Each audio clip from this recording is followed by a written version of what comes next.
सुमित, पटकन दार उघड. तुझ्या आईला काय झाले कुणास ठाऊक. तिला अचानक रक्ताच्या उलट्या होऊ लागल्या आहेत. सुमित, दार उघड बाळा. शामराव त्यांच्या मुलाच्या खोलीचा दरवाजा वाजवत ओरडत होते. आणि तेव्हा अचानक सुमितने खोलीचा दरवाजा उघडला आणि सुमित त्या खोलीतून बाहेर आला आणि म्हणाला, अरे काय काय अडचण आहे? कोण मेला आहे का म्हणून? मध्यरात्री दार वाजवून माझी झोप उडवत आहात. दारात उभा असलेल्या शामरावांनी त्याच्यासमोर हात जोडले आणि आपल्या मुलाला विनंती करू लागले की बाळा, थोडी मेहरबानी कर. आईला हॉस्पिटलपर्यंत घेऊन चल. तिला अचानक रक्ताच्या उलट्या होऊ लागल्या आहेत. माहिती नाही तिला असे अचानक का होऊ लागलं. त्यामुळे तिची तब्येत जास्तच खराब झाली आहे. तू लवकरात लवकर तिला हॉस्पिटलला घेऊन चल, नाहीतर काहीही होऊ शकतं. आपल्या बापाशी थेट बोलण्याची गरज नाही हे सुमितला समजलं आणि म्हणूनच तो म्हणाला, एवढ्या मध्यरात्री आणि मी या म्हातारीसाठी माझी झोप खराब करू का? जेव्हा मला नोकरी लागली नव्हती तेव्हा तुम्हीच तर मला माझ्या बायकोसह आणि मुलासह वेगळं केलं होतं आणि आता मदतीची भीक मागत आहात माझ्या दारात. चला बघतो. तेवढ्यातच सुमितची बायको रूपा ही रूममधून बाहेर येते आणि म्हणते, काय बघतो? तुम्ही कुठेही जाणार नाहीत. गुपचूप खोलीमध्ये येऊन आराम करा. मध्यरात्रीची वेळ आहे. सकाळी उठून ऑफिसला सुद्धा जायचं आहे. यांचं काय, यांना काही कामधंदा नाही. तुम्ही तर एवढे फ्री नाही आहात ना. तुम्हाला तर कामं आहेत, तरीसुद्धा पटकन बाहेर आलात. हे देवा, कधीपर्यंत मी तुम्हाला समजावत राहू. आता चला चला आतमध्ये. यांना जे काही करायचं असेल ते करतील. तसेही आपल्याला त्यांच्याशी काहीही देणं घेणं नाही. ते मरोत अथवा जगोत आपल्याला काही फरक पडत नाही. आणि या म्हातारीच्या रक्ताने आपली गाडी घाण करून घेणार आहात का तुम्ही? तेव्हा सुमितने सुद्धा आपल्या बाबांना हेच सांगून तिथून हाकलून लावलं. मी 1 आठवड्यापूर्वीच नवीन गाडी घेतली आहे, म्हणून मी म्हातारीच्या रक्ताने माझी गाडी घाण करू का? ती मी खराब करणार नाही. जा कुठेतरी ऑटो रिक्षा शोधा आणि हो, जर तुमच्याकडे पैसे नसतील तर हे 100 रुपये देखील घ्या आणि तिला नेऊन सरकारी हॉस्पिटलमध्ये भरती करा, जिथे उपचारासाठी पैसेसुद्धा भरावे लागणार नाहीत. एवढं बोलून मुलाने पटकन आपला दरवाजा बंद करून घेतला आणि त्यानंतर शामरावांना काहीच समजत नव्हतं आता काय करावं. कारण आपल्या मुलाचं बोलणं ऐकून ते अगदी स्तब्ध होऊन गेले होते. ते विचार करू लागले, हा कसला मुलगा, ज्याचं पालन पोषण करण्यासाठी दिवसरात्र मेहनत केली, ऊन पावसाची देखील पर्वा केली नाही. कधी पोटाला 4 घास मिळाले नाही तरीसुद्धा हातातलं काम थांबवलं नाही. का तर आपल्या मुलाचं पोट भरावं आणि त्यानं मोठं व्हावं. आज त्याच्या आईबाबांच्या जीवावर आला आहे तर त्याच मुलाला आपल्या आईबाबांपेक्षा जास्त किमती स्वतःची गाडी वाटत आहे. ते उभे राहून या सर्व गोष्टींचा विचार करत होते आणि तेवढ्यात त्यांच्या बायकोच्या खोकल्याच्या आवाजाने ते त्या विचारातून पुन्हा बाहेर आले आणि ते धावतच आपल्या रूममध्ये गेले आणि बायकोला हिंमत देऊ लागले. रखमा, तू हिंमत हरू नकोस. मी आहे तुझ्याबरोबर. तुला काहीही होऊ देणार नाही. जोपर्यंत मी जिवंत आहे तोपर्यंत काहीही करेल, परंतु मी तुला काहीही होऊ देणार नाही. मी नेहमी तुझी रक्षा करेन. फक्त तू मला साथ दे आणि थोडीशी हिंमत दाखव.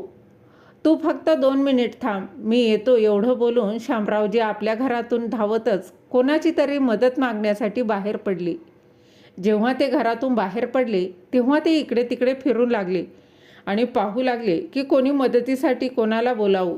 जिथे स्वतःचा मुलगा असताना मदत करण्यासाठी तयार नव्हता, तर ते आता कोणासमोर हात पसरवणार होते. आणि तेवढ्यात रस्त्यावर एक हातगाडीवाल्यांची गाडी त्यांना दिसली, जी एका छोट्याशा लोखंडी साखळीने बांधून ठेवली होती. हिंमत करून शामरावांनी त्या साखळीला तोडण्याचा प्रयत्न केला. त्यांचं नशीब चांगलं होतं की ती साखळी गंजून कमकुवत झाली होती आणि त्या साखळीवर 2-4 दगडाचे घाव घातल्यानंतर ती साखळी तुटली. तेव्हा शामराव धावतच आपल्या घरात आले आणि रखमाताईंना आपल्या खांद्यावर उचलून त्या हातगाडीपर्यंत घेऊन आले. मग बायकोला हातगाडीवर ठेवून ते हॉस्पिटलकडे निघाले आणि पूर्ण रस्त्यामध्ये क्षणोक्षणी शामरावांचा जीव निघून जात होता. कारण त्यांना याच गोष्टीची भीती होती की आपल्या अर्धांगिनीने आपली साथ सोडायला नको. आणि त्यामुळेच आपल्या मनातील भीती कमी करण्यासाठी ते सतत रखमाताईंबरोबर बोलत होते. रखमा, तू हिंमत हरू नकोस, मी तुझ्यासोबत आहे. बघ, आपण थोड्याच वेळात हॉस्पिटलमध्ये पोहोचू. तुला काहीही होणार नाही. मी तुला काही होऊ देणार नाही. तू परेशान होऊ नकोस. फक्त थोडी हिंमत ठेव. आता काही वेळातच आपण हॉस्पिटलमध्ये पोहोचू. सतत याच गोष्टी शामराव आपल्या बायकोंना सांगून हिंमत देण्याचा प्रयत्न करत होते. पण खरं तर ते स्वतःची हिंमत वाढवत होते. जोपर्यंत आपल्या बायकोचे विव्हाळण्याचा आवाज येत होता, त्या आवाजावरच ते आपले पाऊल जोरजोरात उचलत होते. पण जसजसा त्यांच्या बायकोचा आवाज कमी होत जात होता, तसतसा त्यांचा जीवसुद्धा निघून जात होता. अशा परिस्थितीतसुद्धा 15 मिनिटांचं अंतर शामरावांनी अगदी 7 ते 8 मिनिटात पूर्ण केलं होतं. हॉस्पिटलमध्ये पोचल्यानंतर त्यांनी लगेचच कंपाऊंडरला आवाज द्यायला सुरुवात केली. त्यांच्या आवाजाने कंपाऊंडरसुद्धा धावतच पुढे आला आणि रखमाताईंना अशा रक्ताच्या थारोळ्यात पाहून त्याने लगेचच त्यांना इमर्जन्सी वॉर्डमध्ये शिफ्ट केलं. रखमाताईंना अचानक रक्ताच्या उलट्या आणखीनच होऊ लागल्यानं त्यांचे पूर्ण कपडे रक्ताने माखले होते. त्यांना इमर्जन्सी वॉर्डमध्ये नेण्यात आल्यानंतर लगेचच त्यांच्यावर उपचार सुरू झाले. तरी इकडे शामराव बाहेर हात जोडून देवाकडे एवढीच प्रार्थना करत होते की हे प्रभू, माझ्या जीवनाचा एकमात्र आधार म्हणजे माझी बायको आहे आणि तिला माझ्यापासून तू दूर करू नकोस. जोपर्यंत माझं जीवन आहे तोपर्यंत मला तिची साथ लाभू दे. या जगात माझ्या बायकोशिवाय माझं कोणीही नाही. तिच्या विना मी एकटा पडेल. देवाची प्रार्थना करत बसलेले शामराव आता रडू लागले होते आणि रडतच ते देवाकडे आपलं म्हणणं देखील प्रार्थनेच्या रूपात मांडत होते. तेव्हा मला काहीही झालं तरी चालेल, परंतु माझ्या बायकोला बरं कर. माझं आयुष्यसुद्धा तिला दे. मग थोड्याच वेळात नर्सने शामरावांना आवाज दिला. शामराव जेव्हा त्या नर्सजवळ गेले तेव्हा तिने त्यांना समजावून सांगितलं की तुमच्या बायकोचं ऑपरेशन करावं लागेल आणि ऑपरेशनमध्ये त्यांच्या जीवाला धोका आहे. त्यामुळे काही पेपर्सवर तुम्हाला सह्या देखील कराव्या लागतील. त्या नर्सचेही बोलणे ऐकून शामरावांचा जणू जीव जात होता, परंतु आता त्यांच्याकडे दुसरा कोणताही मार्ग नव्हता आणि म्हणून आपल्या बायकोला वाचवण्यासाठी त्यांनी पटकन त्या पेपर्सवर सह्या केल्या आणि त्या नर्ससमोर हात जोडून म्हणू लागले, बाळा, माझ्या बायकोला वाचव. तिच्याशिवाय माझं दुसरं कोणीही नाही. तेव्हा ती नर्स आतमध्ये जाता जाता एवढीच म्हणाली की आजोबा, तुम्ही देवाची प्रार्थना करा, मग तुमच्या बायकोला काही होणार नाही. आम्ही आमच्याकडून पूर्ण प्रयत्न करू की त्यांना काहीही व्हायला नको. आणि एवढं बोलून ती नर्स आतमध्ये निघून गेली. तरी इकडे तासभर शामराव देवासमोर हात जोडून बसले होते. तेवढ्यात ऑपरेशन थिएटरमधून डॉक्टर बाहेर आले आणि शामरावांना म्हणाले, आता आपल्याला काही तास वाट पाहावी लागेल. त्यांना काही तासात शुद्ध आली तर खूप चांगली गोष्ट आहे, पण त्यांना काही तासात शुद्ध आली नाही तर मात्र खूप मोठी अडचण निर्माण होऊ शकते. त्यामुळे तुम्ही देवाकडे प्रार्थना करा की त्यांना लवकरात लवकर शुद्ध येऊ दे. आम्ही आमच्या परीने आमचे काम केले आहे. आता पुढे जशी देवाची इच्छा. कारण काही गोष्टी आमच्या हातातसुद्धा नसतात, त्या फक्त देवाच्याच हातात असतात. त्यामुळे आता सर्व काही त्यांच्याच हातात आहे. त्यांना कधी शुद्ध येईल किंवा नाही ते त्यालाच ठाऊक. एवढं बोलून डॉक्टर तिथून निघून गेले. आजची रात्र शामरावांसाठी खूपच कठीण जाणार होती. त्या रात्री त्यांना झोप येत नव्हती. झोप तर दूरचीच गोष्ट, त्यांचे डोळे क्षणभरसुद्धा बंद होत नव्हते. डोक्यात फक्त एकच विचार होता. सारखे विचार चालू होते की कधी माझ्या बायकोला शुद्ध येईल. पूर्ण रात्र निघून गेली पण रखमाताईंना शुद्ध आली नाही आणि दुसऱ्या दिवसाची सकाळ झाली. अगदी दुसऱ्या दिवसाची सकाळ झाली तरी अजूनही रखमाताई बेशुद्धच होत्या. त्यामुळे शामराव खूपच टेन्शनमध्ये होते. तेव्हा त्यांच्या मनात एक विचार आला की एक फोन करून आपण आपल्या मुलींना ही बातमी कळवावी. मुलगा नाही पण कमीत कमी मुली तरी आपल्या आईच्या वाईट काळात तिच्यासोबत राहतील. हाच विचार करून त्यांनी नर्सकडून फोन मागितला आणि जेव्हा त्यांनी आपल्या दोन्ही मुलींना रखमाताईंच्या तब्येतीविषयी सांगितलं तेव्हा दोन्ही मुली आपापल्या घरातून आईला भेटण्यासाठी घराबाहेर पडल्या. तरी इकडे शामराव पूर्ण रात्र जागून काढल्यानंतर आता आपल्या बायकोच्या बेडचा आधार घेऊन बसले होते. रखमाताईंना अजूनही शुद्ध आली नव्हती, परंतु शामराव त्यांच्या हातात हात घेऊन बसले होते आणि त्यांच्याबरोबर बोलण्याचा खूप प्रयत्न देखील करत होते. त्यांच्या जुन्या आठवणी काढून ते रखमाताईंना उठवण्याचा प्रयत्न करत होते. तू अशा अवस्थेत मला एकट्याला सोडून नाही जाऊ शकत. आजपर्यंत प्रत्येक वाईट परिस्थितीमध्ये, कठीण काळामध्ये तू माझी साथ दिली आहे. तुझ्यामुळेच तर मी इथे आजपर्यंत इथे पोचलो आहे. तू मला त्यावेळेला साथ दिलीस ज्या वेळेला माझे हात पूर्णपणे रिकामे होते. तुला आठवतं का ग रखमा, जेव्हा पहिल्यांदा आपण शहरामध्ये आलो तेव्हा आपल्या दोघांकडे किती पैसे होते. भाड्याच्या घरात राहून आपण किती दिवस काढले. मग देवाच्या कृपेने हळूहळू आपण सर्व काही कमावलं आणि तू त्या परिस्थितीमध्ये माझी साथ दिली. ज्यावेळी खाण्यासाठी माझ्याकडे 2 वेळची भाकरीही नव्हती आणि आज आपल्याकडे सर्व काही आहे, तेव्हा तू माझा हात सोडून कुठेही जाऊ शकत नाही. उठ रखमा उठ. तू एवढी मतलबी कशी होऊ शकतेस. तू आता फक्त तुझा विचार करत आहेस. तू माझासुद्धा विचार कर ना. जर तुला काही झालं तर विचार कर माझं काय होईल. मला तर कोणी भाकरीसुद्धा देणार नाही. तुझी सुनबाई तर आपलं तोंडसुद्धा पाहायला तयार नाही. मग ती काय मला भाकरी भाजून देणार. तुझा मुलगा आणि सून दिवस रात्र मला चपलांचा मार देतील. तुला काय वाटतं की मी तो चपलांचा मार खाऊन त्यांच्या दारात पडून राहू. 2 वेळा चहा भाकरीच्या लालचेसाठी तू असताना मला कोणाचीही गरज नाही. फक्त तू बरी हो रखमा. खरंच तू आपल्या नवऱ्याला अशा परिस्थितीत पाहू शकतेस का. शामराव आपल्या बायकोबरोबर असं बोलत होते की जसे काही सर्व काही ते ऐकत आहेत आणि कदाचित तसंच घडलं असावं. त्यांच्या प्रयत्नामुळे रखमाताई प्रत्यक्षात त्यांचं बोलणं ऐकत होत्या. सर्व बोलणं नाही, परंतु त्यांच्या काही गोष्टी त्यांनी ऐकल्या असाव्यात, कारण शामराव त्यांच्या बायकोचा हात त्यांच्या हातात धरतात आणि त्यावेळी हळूहळू रखमाताईंच्या हातांची बोटांची हालचाल सुरू होते. हालचाल होऊ लागली तेव्हा शामरावांनी आपल्या बायकोकडे पाहिलं तर रखमाताई हळुवारपणे डोळे उघडतात. शामरावांकडे पाहत होत्या.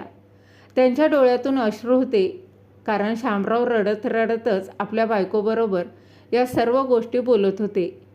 रखमाताईंनी डोळे उघडले हे जेव्हा शामरावांनी पाहिलं तेव्हा त्यांच्या आनंदाचा पारावारा राहिला नाही. त्यांनी लगेचच तिथे असणाऱ्या नर्सला आवाजसुद्धा दिला आणि सांगितलं की जरा डॉक्टरांना बोलवा. त्यांना म्हणावं की माझ्या बायकोला शुद्ध आली आहे, त्यामुळे एकदा येऊन तिची तपासणी करा. आपल्या नवऱ्याला पाहता क्षणी रखमाताईंना त्यांची अवस्था समजली होती. त्यांची अशी अवस्था पाहून रखमाताईसुद्धा भावूक झाल्या होत्या. त्यांच्या डोळ्यातसुद्धा पाणी आलं. पण आता रखमाताईंच्या तोंडावर ऑक्सिजनचा मास्क लावलेला होता आणि त्यामुळे त्या काहीही बोलू शकल्या नव्हत्या. परंतु शामरावांनी जेव्हा त्यांच्या डोळ्यामध्ये अश्रू पाहिलं तेव्हा त्यांनी त्यांच्या डोळ्यातून अश्रू पुसले आणि म्हणाले, बस झालं रखमा, रडण्याचे दिवस आता संपले आहेत. आता सर्व काही चांगलंच होईल. तूच मला सांगायचीस ना की योग्य वेळी योग्य निर्णय घ्या. परंतु मी मुलाच्या प्रेमामध्ये आंधळा होत चाललो होतो. आता फक्त तू बरी होऊन घरी चल, मग बघ मी कसे सर्व काही ठीक करतो. चल तू आता परेशान होऊ नकोस. तू आता आराम कर. डॉक्टर साहेब येतच असतील. आणि तेवढ्यात डॉक्टरसुद्धा तिथे पोहोचले आणि डॉक्टरांना पाहता शामराव म्हणाले, डॉक्टर साहेब तुम्ही आता हिचं चेकअप करा. असं म्हणत शामराव बाजूला जाऊन उभे राहिले. डॉक्टरांनी रखमाताईंचं चेकअप केलं आणि म्हणाले की आता यांची तब्येत अगोदरपेक्षा खूप चांगली आहे. कमीत कमी धोका तरी टळला आहे. हळूहळू यांच्या तब्येतीमध्ये सुधारणा होत आहे. एवढं बोलून डॉक्टर तिथून निघून गेले. तोपर्यंत त्यांच्या दोन्ही मुली म्हणजेच रेवा आणि रमा ह्या आपल्या कुटुंबासह तिथे पोहोचल्या होत्या. आपल्या आईची अशी अवस्था पाहून दोघीही जोरजोरात रडू लागल्या. तेव्हा शामरावजी दोघींनाही शांत करत म्हणाले, मुलींनो, आता काळजी करण्यासारखं काही नाही. तुमच्या आई आता धोक्याच्या बाहेर आहे. शांत व्हा मुलींनो, नाहीतर तुम्हाला अशा रडताना पाहून तुमच्या आईलासुद्धा परेशानी होईल. आणि मग शामराव आपल्या दोन्ही मुलींना घेऊन त्यांच्या आईजवळ गेले. परंतु आता आपल्या आईजवळ आल्यानंतर दोन्हीही मुलींनी असं कोणतंच बोलणं केलं नाही की ज्याने आपल्या आईला त्रास होईल. ते सर्वजण एकमेकांबरोबर बोलत होते आणि त्यानंतर रखमाताईंना औषध देऊन आराम करण्यास सांगितलं. तेव्हा शामराव आणि त्यांच्या दोन्ही मुली हॉस्पिटलच्या रूममधून बाहेर आल्या त्यावेळी मुली शामरावांना विचारू लागल्या, बाबा हॉस्पिटलचं बिल तुम्ही कसं भरणार आहात? तेव्हा शामरावचे जावई मध्येच म्हणाले की तुम्ही वेड्या आहात का? ह्या वेळेला बाबांबरोबर असं बोलणं करत आहात. बाबा तुम्ही चिंता करू नका, सर्व काही ठीक होईल, फक्त आईंना बरं वाटू द्या, बाकी इतर गोष्टी होऊन जातील. आम्ही दोघेही मिळून सर्व गोष्टी पाहू. शामरावांच्या दोन्ही जावयांनी जेव्हा असं बोलणं केलं तेव्हा शामरावांची छाती गर्वाने फुगून आली, कारण त्यांना या गोष्टीचा अंदाजच नव्हता की त्यांना एक मुलगा नाही तर त्यांना 2-2 मुले आहेत. ते तर आपल्या जावयांना फक्त जावयाप्रमाणेच मानत होते, परंतु त्यांना आज या गोष्टीची खात्री झाली होती की त्यांचे जावई त्यांना आपले सासरे मानत नाहीत तर त्यांना आपल्या बाबासमान समजतात. शामराव मनातून खूपच गर्व करत होते की त्यांचे जावई किती चांगले आहेत. आता ते त्यांच्या मुलासमान जावयांना म्हणाले, तुम्ही काळजी करू नका, मी सर्व काही मॅनेज करेन. आता काही काळ मी काहीही करू शकत नाही, पण नंतर मी माझ्या बायकोसाठी काहीही करू शकतो. म्हणून तुम्ही काळजी करू नका बाळांनो. तुम्ही जे बोलता त्याने माझं हृदय भरून आलं आहे. आता भविष्यात मला काळजी करण्याची गरज नाही, कारण मला माहीत आहे माझी 2 मुले जिवंत आहेत. आणि तेव्हाच त्यांच्या मुलाची आठवण आली. तेव्हा जावई आणि मुली विचारू लागल्या की बाबा, दादा वहिनी कुठे आहेत? आईची एवढी तब्येत खराब आहे आणि ते दोघेही अजून इथे आलेले नाहीत. त्यामुळे शामरावांनी त्यांना सर्व गोष्टी सांगितल्या. जेव्हा ते मदत मागण्यासाठी आपल्या मुलाच्या घरी गेले होते तेव्हा मुलाने आणि सुनेने त्यांच्याबरोबर कसं वर्तन केलं. मग शामराव आपल्या मुलींना म्हणाले, मुलींनो, आता 2-4 दिवसांचा प्रश्न आहे. तुम्ही घरी जाऊन राहा, कमीत कमी जेवण बनवून हॉस्पिटलमध्ये तरी घेऊन याल. तसे आता तळमजल्यावर मी आणि तुमची आईच राहतो आणि तुमचा भाऊ आणि वहिनी हे वरच्या मजल्यावर राहतात आणि त्यांना या गोष्टीशी काहीही देणं घेणं नाही. आपण काय करत आहोत तर तुमची वहिनी तर एवढी बोलली आहे की आमच्या जगण्याने किंवा मरण्याने सुद्धा त्यांना काहीही फरक पडणार नाही. त्यामुळे मला त्यांना दाखवायचंच आहे. मला त्यांना दाखवावंच लागेल की मी काय करू शकतो. मला माहिती आहे की मी भावनिक होऊन सर्व काही गमावलं आहे. एवढंच काय तर मजबुरीमध्ये येऊन मी माझी सर्व दुकानेसुद्धा विकली आहेत आणि तीसुद्धा तुमच्या भावासाठी. पण आज तुमच्या भावाने तुमच्या आईला हॉस्पिटलमध्ये घेऊन येण्यासाठी जो काही नकार दिला, ही गोष्ट मी कधीही विसरणार नाही. आणि बघा मी आता त्याला कशी अद्दल घडवतो. तेव्हा त्यांच्या दोन्ही जावयांनी त्यांच्या मुलींना तिथेच ठेवलं. जोपर्यंत रखमाताईंना हॉस्पिटलमधून डिस्चार्ज मिळत नाही अगदी तोपर्यंत. पण आता 4 दिवसांनंतर रखमाताईंना हॉस्पिटलमधून डिस्चार्ज मिळाला होता आणि त्यांना घेऊन शामराव आपल्या घरी पोहोचले होते. घरी पोहोचल्यावर रखमाताईंना शामरावांनी समजावून सांगितलं होतं की आता त्यांना मतलबी मुलाची कोणतीही गरज नाही आणि तसंही तो आता स्वतःच्या पायावर उभा आहे. त्यामुळे स्वतःच्या कुटुंबाचा खर्चाची जबाबदारी आणि त्याचा खर्च तो स्वतः पूर्ण करू शकतो. आपल्यावर त्यांचा कोणताही अधिकार नाही. त्यामुळे आता इथे जे काही आहे ते सर्व माझं आहे. आपल्या बायकोला हॉस्पिटलमधून घरी आणल्यानंतर त्यांनी आपल्या मुलाबरोबर किंवा सुनेबरोबर कोणतंही बोलणं केलं नाही. ते फक्त वकील साहेबांकडे गेले आणि त्यांच्याबरोबर बोलणं केलं. तेव्हा वकील साहेबांनी त्यांना काही गोष्टी समजावल्या की मी जे काही सांगत आहे ते तसं तुम्ही जर केलं तर सर्व काही तसं होईल जसं शामरावांना वाटत होतं. परेशानी या गोष्टीची होती की ते अचानकपणे आपल्या बायकोला एवढी मोठी सरप्राईज देऊ शकत नव्हते आणि म्हणून त्यांनी हळूहळू आपल्या बायकोला ही गोष्ट समजावली होती की त्यांचा मुलगा त्यांच्यासोबत राहण्यासाठी लायक नाही आणि जर का आपण त्याच्याजवळ राहिलो तर तो आपल्याला सोडणार नाही. तो आपल्याला बर्बाद करूनच ठेवेल, जसं त्याने आत्तापर्यंत आपल्याला बर्बाद केलं आहे. खरं तर रखमाताई आणि शामराव जेव्हा शहरात आले होते तेव्हा ते सुरुवातीला भाड्याच्या घरात राहत होते आणि जशा सर्वांना अडचणी येतात तशा त्यांनासुद्धा अनेक अडचणींना सामोरं जावं लागलं होतं. पण हळूहळू त्यांनी कष्ट करून पैसा गोळा केला आणि स्वतःचं घरही खरेदी करण्याचा प्लॅन केला. घर खरेदी केल्यानंतर त्यांनी विचार केला की कोणाचं तरी दुकानसुद्धा खरेदी करूया. मग त्यांनी जे दुसरं घर खरेदी केलं त्यामध्ये त्यांनी 4 दुकानं खरेदी केली, कारण भविष्यामध्ये कोणत्याही गोष्टीची परेशानी यायला नको. आणि आपल्या राहत्या घरात त्यांनी 2 मजले बनवून घेतले होते. आता त्यांच्या पहिल्या मजल्यावर त्यांचा मुलगा राहत होता आणि तळमजल्यावर ते स्वतः राहत होते. सुरुवातीला त्यांनी पहिला मजला भाड्याने दिला होता. त्या पैशातून त्यांचा सर्व घरखर्च भागतच होता, कारण त्यांनी जेव्हा घर खरेदी केलं होतं तेव्हा त्यांची आर्थिक परिस्थिती थोडी कमजोर झाली होती. परंतु त्याच वेळेला त्यांच्या मुलाच्या डोक्यात नक्की कोणतं भूत सवार झालं माहीत नाही आणि त्याने शिक्षणासाठी परदेशात जाण्याचा हट्ट केला. पण तो एवढा हुशारच नव्हता की आता शामरावांना एवढं बजेटसुद्धा नव्हतं. म्हणून त्यांनी आपल्या मुलाला समजावलं की तू या शहरामधील कोणत्या तरी चांगल्या कॉलेजमध्ये ॲडमिशन घेऊन तू तुझं शिक्षण पूर्ण कर. पण त्याच्या डोक्यात परदेशात जाण्याचं जे भूत चढलं होतं ते उतरवण्याचं नावच घ्यायचं तयार नव्हतं. त्याने रागातच येऊन 1-2 दिवस जेवणच केलं नाही आणि शेवटी मजबुरीने त्या लोकांनी त्याला शिक्षणासाठी परदेशात पाठवलं. त्यामुळे त्यांच्यावर खूप कर्जसुद्धा झालं, कारण त्याच वेळेला शामरावांनी घरसुद्धा घेतलं होतं आणि दुसऱ्या बाजूला दुकान तयार करण्याचं कामसुद्धा चालू असल्यामुळे खूप पैसे लागत होते. अशा वेळेला जेव्हा मुलाची बारी आली तेव्हा तो आपल्या आईवडिलांना समजून घेण्याऐवजी हट्ट धरून बसला आणि त्यामुळेच मजबुरीने त्यांना त्यांचं म्हणणं मान्य करावं लागलं आणि त्याला परदेशात जाण्याची मंजुरी दिली. सोबतच त्याला खर्चासाठी लागणारे पैसे आणि वर्षाकाठी त्याला लागणारी फी दिली. त्यासाठी त्यांना लोन घ्यावं लागलं आणि त्यामुळे त्यांच्यावरचं कर्ज खूपच वाढलं. पण त्यांना आशा होती की किमान मुलगा शिकून आला की सर्व काही तो सांभाळेल. आता काही वर्ष आपण असेच काढू, असा त्यांचा विचार होता. पुढे दुकानाचं भाडं आणि घराच्या वरच्या मजल्याचं थोडं भाडं, त्यातून मिळणाऱ्या पैशांत त्यांची चांगलीच मदत होऊ लागली होती. अशातच त्यांच्या दोन्ही मुलीसुद्धा शिक्षण घेत होत्या. त्यांच्या खर्चासाठी सुद्धा शामरावांना पैशाची गरज पडत होती.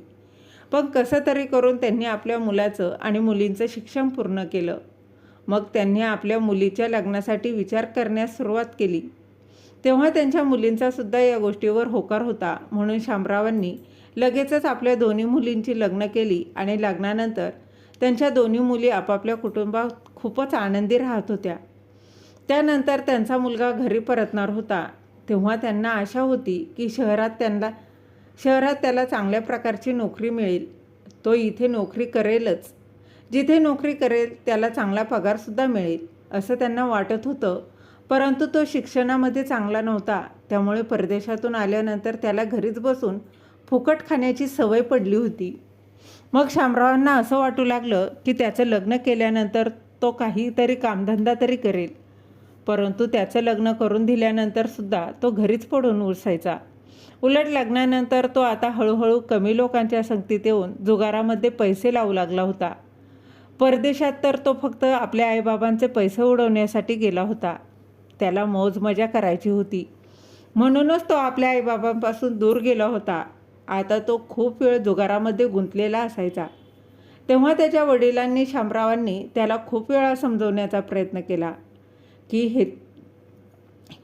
हे तू सर्व काही सोडून दे आणि नोकरीवर लक्ष दे. काहीतरी कामधंदा कर तू. आता जे काही खेळत आहेस तो सगळा नशिबाचा भाग आहे. नोकरी करून मेहनतीने पैसे कमव. मेहनतीने मिळवलेला पैसा कधीही आपली साथ सोडून जात नाही. पण तो शामरावांचं काही ऐकण्यास तयारच नसायचा.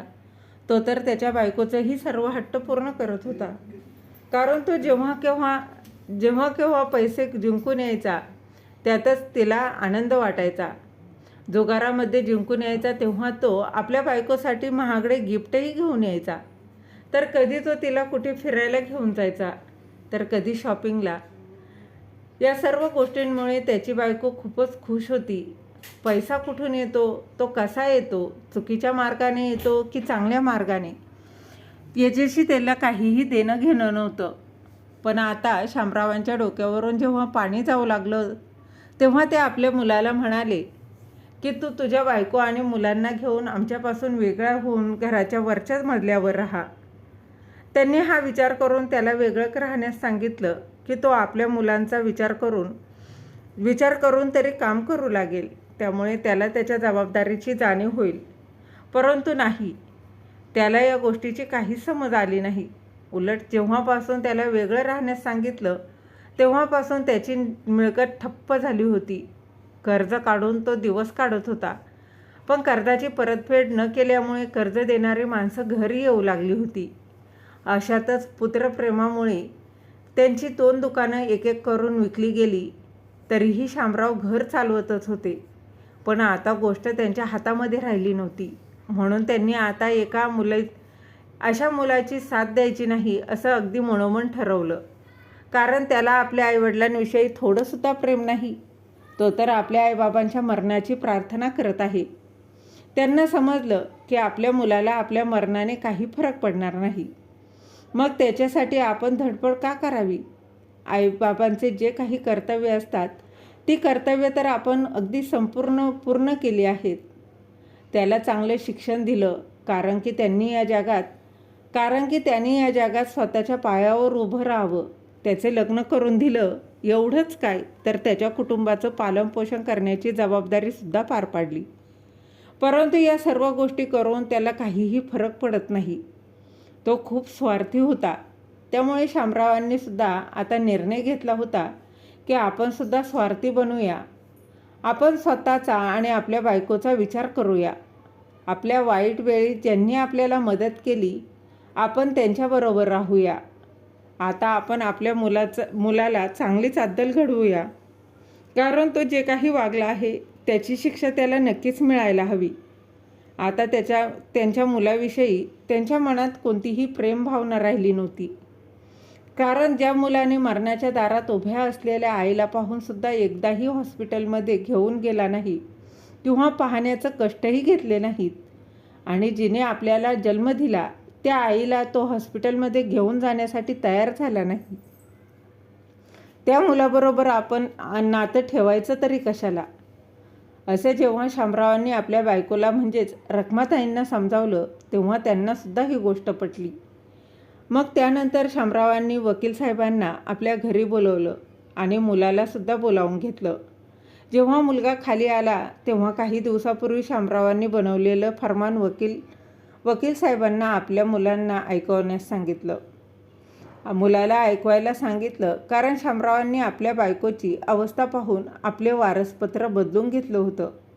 कारण त्यांना या गोष्टीचा अंदाज आला होता की आपला मुलगा आणि सून हे मतलबी आहेत. संपत्तीसाठी ते काहीही करू शकतात आणि म्हणूनच त्यांनी वारसपत्र तयार करून ठेवलं होतं.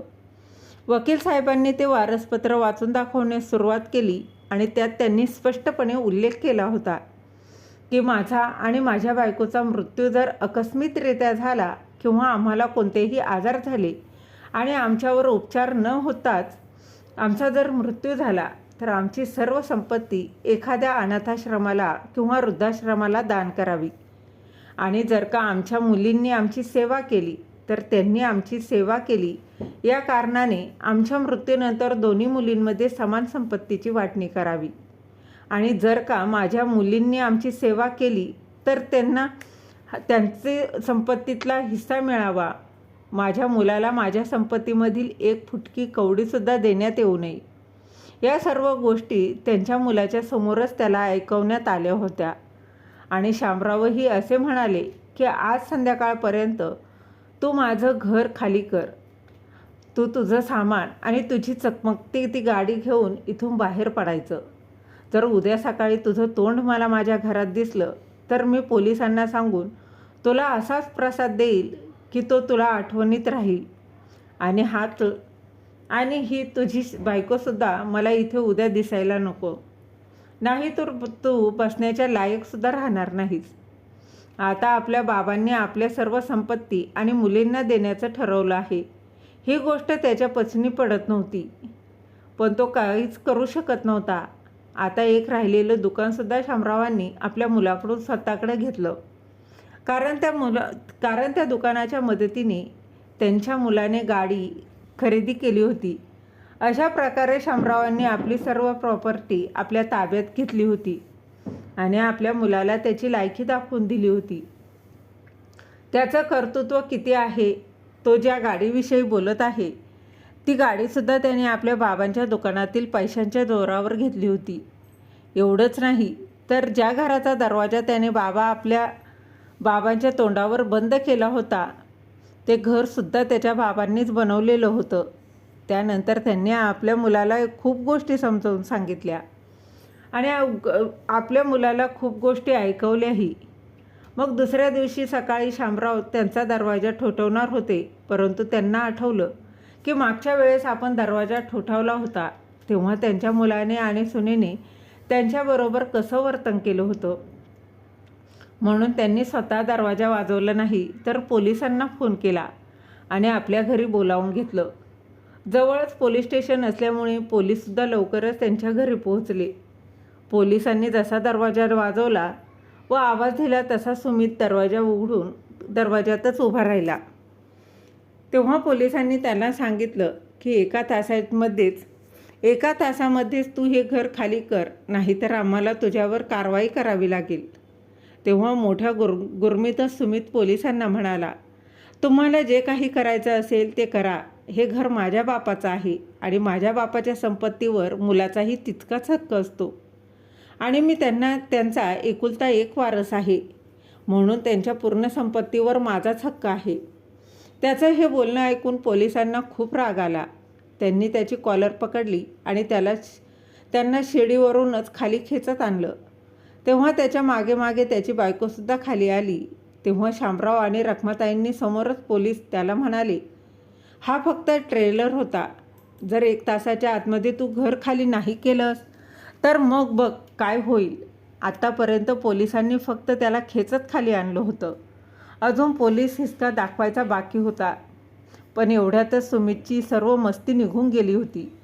मग काही वेळातच दोघेही नवरा बायको आपला बोटचा पिस्तारा बांधून खाली आले आणि शामरावांच्या पायावर डोकं ठेवून त्यांच्याकडे दयेची भीक मागू लागले. कारण सुमितला माहीत होतं की तो काहीच करू शकत नाही.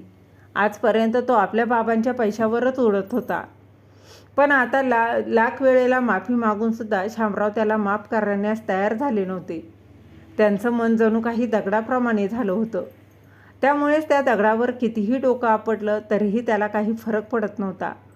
शेवटी त्यांच्या मुलाने आणि सुनेने नाईलाजाने घर सोडलं आणि आता आपले पोट भरण्यासाठी ते दारोदार फिरत राहिले.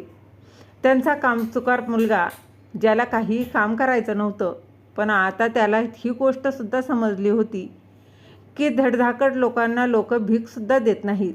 म्हणून त्याने आपल्या मुलांचं आणि बायकोचं पोट भरण्यासाठी आता छोटी मोठी नोकरी करण्यास सुरुवात केली होती.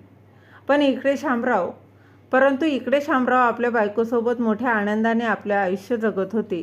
त्या दोघांचंही आता वय झालं होतं, त्यामुळे आता त्यांच्याकडून कोणतंही काम होत नव्हतं. पण त्यांची एक मुलगी आणि जावई आता त्यांच्याकडे येऊन राहिले होते, कारण त्यांना शामरावांचे आणि रखमाताईंची काळजी घ्यायची होती. आता शामराव आणि रखमाताई आपल्या मुली आणि जावयासोबत खूप खुश आहेत आणि एक चांगले जीवन देखील जगत आहेत. आता रखमाताईंच्या तब्येतीमध्ये सुद्धा चांगली सुधारणा झाली आहे, त्यामुळे त्यासुद्धा आपल्या नातवंडांसोबत मोठ्या आनंदाने जीवन जगत आहेत.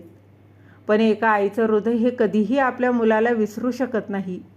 या कारणाने रखमाताईंना आपल्या मुलाची आठवण तर येतेच, पण त्याच्या काही हरकतीचा विचार जेव्हा मनात येतो तेव्हा आजही त्यांचं मन भरून येतं.